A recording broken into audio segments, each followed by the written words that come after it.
QuickBooks Pro Plus Desktop 2022 OneNote presentation, deposits, owner investment, and loan.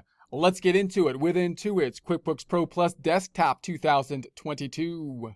If you have access to OneNote, would like to follow along, icon left-hand side, topic introduction, 7020 deposits, owner investment, and loan tab. Also take a look at the immersive reader tool, topic introductions in the text area as well with the same name, same number, but with transcripts that can be translated into multiple languages, either listened to or read in them. Same name and number as presentations as well. Topic introductions designed to give an introduction to the topic, provide screenshots, links where applicable, give accounting background to complement the presentations, and can be used to follow along with the presentations if you don't have access to the software at that time. Closing the icon on the left-hand side, we're starting off with our screenshot of the home page. We're then looking at our trial balance. We have set up our beginning balances now, and some of the first type of transactions often put in place when you start the new business is to increase the cash. One, by the owner putting money into the business, decreasing their personal account, increasing the checking account of the business, and the other by taking a loan out. Once we have the cash, then typically we need to spend that cash to get the items that we're going to use to generate revenue, often including some kind of machinery and equipment, office buildings, and so on and so forth, and the inventory. So now we're going to be entering data or entering cash or putting cash into the system. We're going to go to the lists drop down, the chart of accounts, look at the checking account. The easiest way to do this oftentimes being in the check register, although you could use a deposit form as well. We will enter it directly into the check register, and then note that it will also create a deposit form even though we're using a check register.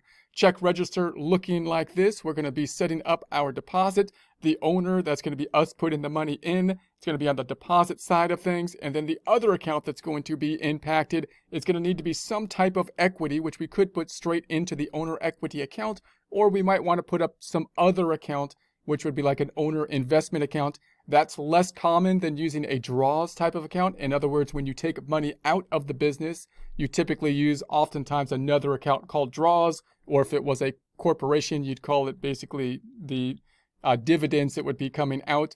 And then when you put money into the business, oftentimes if it was a sole proprietor, you might just put that into the equity because you would expect that not to happen quite as much, generally happening when you start the business or when you expand the business. But you could create another account that would basically be called some kind of investment from the owner, which is going to be equity. That's what we're going to set up so we can see it here. So we're going to set up an equity type of account. Owner investment is what we were going to call it. We're not going to be entering any opening balances into it because we're done with that. We're not using that anymore because the opening balances have been set up. So here's our owner investment. This will increase the checking account. The other side is going to go into the equity side of things for the owner investment. So if we look at the trial balance, the checking account's now up to the $90,000. The other side went into this account called owner investment, which is above the equity account, it being a balance sheet account, not an income statement account. If I go into that and drill down on the form, it will not take me back to the register, but rather to a deposit form, because the deposit form is the form that will typically be used to increase the checking account, even though we put it into the register.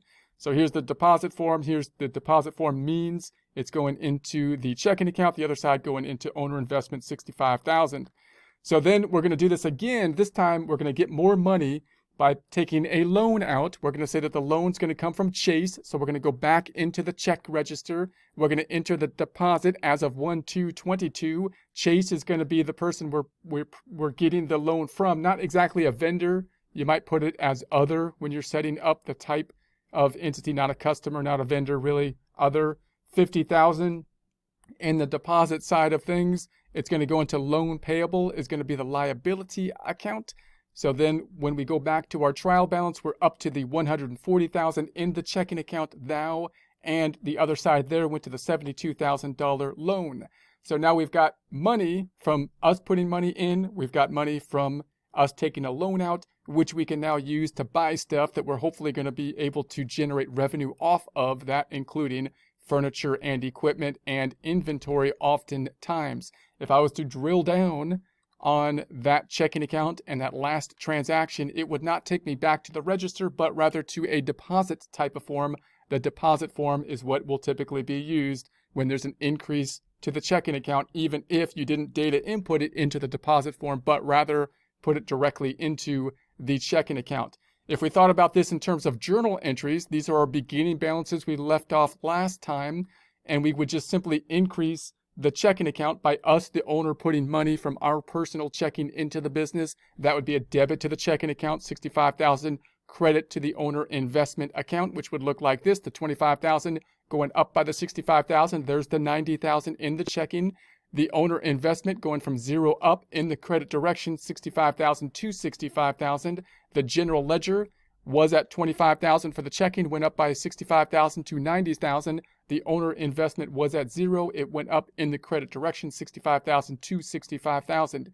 Then we took out a loan. Checking account debit increase $50,000. Loan payable credit increase $50,000. Looking something like this. Now the checking account went up in total by the two transactions by 115 to 140. Loan payable now going up from the prior loan amount, $22,000, up by the $50,000 to $72,000. If we look at the detail for those accounts that were impacted, we left off at $90,000 in the checking, increasing by $50,000 to $140,000. The loan was at $22,000, increasing by $50,000 to $72,000 in the loan payable.